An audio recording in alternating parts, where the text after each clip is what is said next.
tudo bem com você? Sou Carol Veiga. Seja bem-vindo ao nosso canal. Esse canal foi feito para você, aposentado ou pensionista do INSS, que precisa estar bem informado sobre tudo o que acontece em relação aos seus benefícios e às notícias do INSS. Estamos aqui para trazer sempre notícias atualizadas e gratuitas para você. E no vídeo de hoje, falaremos sobre fim da primeira parcela do 13º salário INSS, quando começa o pagamento da segunda. E também falaremos sobre posso pagar as contribuições atrasadas ao INSS? Mas antes de começar, não se esqueça de se inscrever em nosso canal e ativar o sininho das notificações. Somente assim você receberá informações gratuitas e atualizadas. Deixe também o seu joinha e faça seus comentários. Comente aqui embaixo de qual cidade e estado você está assistindo. Vamos lá? Fim da primeira parcela do 13º salário do INSS, quando começa o pagamento da segunda.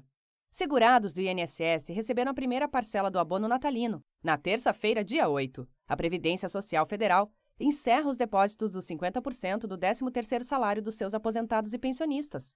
A segunda rodada já está com data marcada, sendo realizada ainda neste mês de junho. Acompanhe! Após semanas em debate, o governo federal finalmente aprovou a antecipação do 13º salário do INSS. A medida foi motivada mediante o atual contexto de crise econômica pelo novo coronavírus, sendo vista como uma solução alternativa para garantir a rotatividade do PIB nacional. Primeira parcela em envio.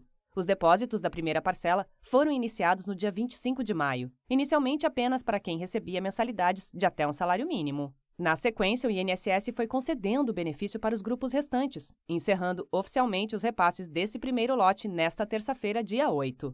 O valor foi enviado diretamente para a conta bancária informada pelos segurados ao INSS, a mesma em que tradicionalmente costumam receber seus salários. É válido ressaltar que, nesse caso, a autorização de saque é imediata, ou seja, a quantia pode ser retirada no mesmo dia.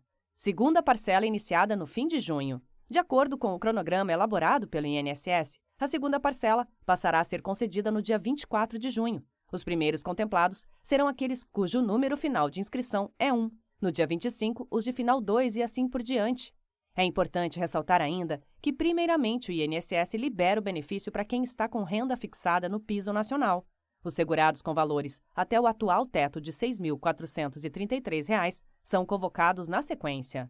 Calendário de pagamento do 13º salário pelo INSS. Benefícios com valor de até um salário mínimo. Final 1, primeira parcela do 13º, 25 de maio. Segunda parcela, 24 de junho. Final 2, primeira parcela 26 de maio, segunda, 25 de junho. Final 3, primeira parcela 27 de maio, segunda, 28 de junho. Final 4, 28 de maio, 29 de junho.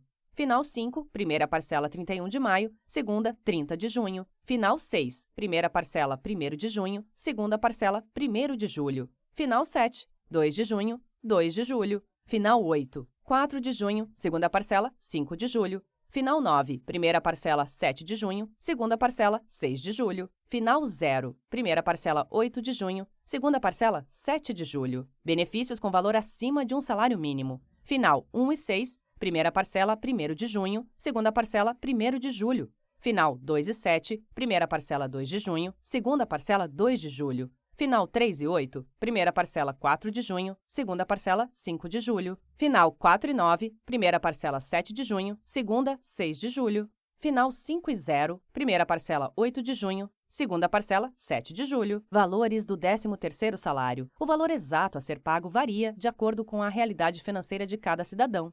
De modo geral, o INSS está liberando 50%. Ou seja, quem mensalmente tinha acesso a um depósito de R$ 2.200, durante o mês de junho, recebeu R$ 3.200, sendo R$ 2.200 do salário e R$ 1.100 dos 50% do 13º salário.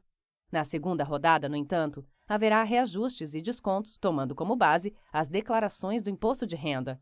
Os segurados fixados no piso nacional permanecerão com seus demais 50% intactos, mas aqueles que ultrapassaram o teto do IRPF passarão a ter descontos a depender da quantia contabilizada. Quem tem direito ao abono de Natal? Para ser um contemplado, é preciso receber um dos benefícios: aposentadoria, pensão por morte, auxílio-doença, auxílio-acidente, auxílio reclusão, salário maternidade. Os segurados do BPC, mesmo sendo pagos mensalmente pelo INSS, ficam de fora da folha orçamentária do 13º. Isso porque, segundo a legislação que consolida o benefício, ele só oferta 12 parcelas anuais. Decisão de antecipar o 13º salário do INSS.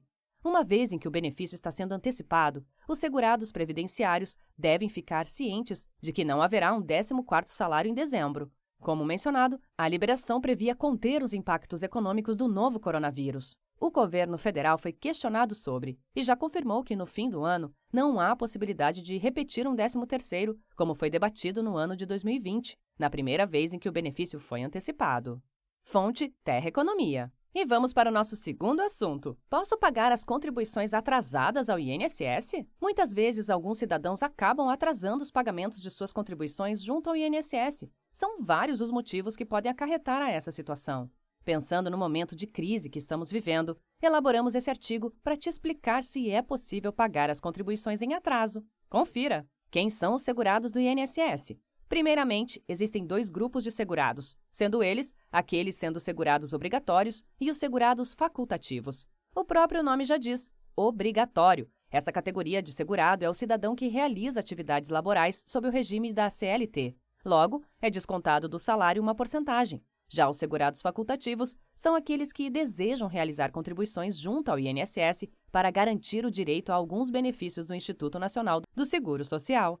Os segurados obrigatórios são empregado, trabalhador avulso, empregado doméstico, contribuinte individual. Os segurados especiais. Nesta categoria, enquadra-se a pessoa física que, individualmente ou em regime de economia familiar, ainda que com o auxílio eventual de terceiros, desenvolvam atividades como produtor rural, pescador artesanal ou a esse assemelhado, cônjuge ou companheiro, bem como filho maior de 16 anos ou a esse equiparado do segurado, de que tratam os itens acima e que comprovadamente tenham participação ativa nas atividades rurais do grupo familiar. O índio reconhecido pela Fundação Nacional do Índio, FUNAI, o artesão que utilize matéria-prima proveniente de extrativismo vegetal. Ressaltando que, ao segurado especial, a legislação garante a possibilidade de contribuir facultativamente, caso seja do seu interesse. Segurados facultativos. Todas as pessoas com mais de 16 anos que não possuem renda própria, mas decidem contribuir para a Previdência Social. Podemos citar como exemplo donas de casa, síndicos de condomínios não remunerados, desempregados, presidiários não remunerados e estudantes bolsistas. Quem pode realizar contribuições em atraso? Agora que você conhece as categorias de segurados do INSS, é necessário te explicar que os empregados, trabalhadores avulsos e empregados domésticos têm suas contribuições recolhidas pela empregadora. Isso quer dizer ser responsabilidade do mesmo realizar as contribuições de seus colaboradores. Nesses casos, quando é identificada a falta da contribuição, esse recolhimento passa a ser presumido. Quem faz as cobranças é o próprio INSS, ou seja, isso ocorre para não atrapalhar ou prejudicar os trabalhadores. Já para os que se enquadram como microempreendedores individuais ou autônomos ou facultativos, por exemplo, essa situação não acontece, pois é responsabilidade dos mesmos realizar o recolhimento de suas contribuições. Nesta situação, os segurados facultativos, os contribuintes individuais e os microempreendedores individuais, MEIs, estão autorizados a contribuir em atraso junto ao INSS. Tendo em vista que estes grupos fazem o recolhimento mensal através de uma guia de recolhimento, eles podem contar com esta alternativa, porém, com as seguintes ressalvas. Segurados facultativos podem pagar até 6 meses de contribuições atrasadas. Contribuintes individuais e MEIs podem pagar até 5 anos de contribuições atrasadas, sem ter que comprovar atividade. Pode ser possível pagar mais de 5 anos de recolhimentos atrasados, mas nesse caso é necessário comprovar atividade. Fonte: Jornal Contábil. E então, o que você achou deste conteúdo? Espero que você tenha gostado. Para mais notícias como estas, não se esqueça de se inscrever em nosso canal e ativar o sininho das notificações. Assim você fica por dentro de todas as notícias que trouxermos aqui no canal. Obrigada e até logo!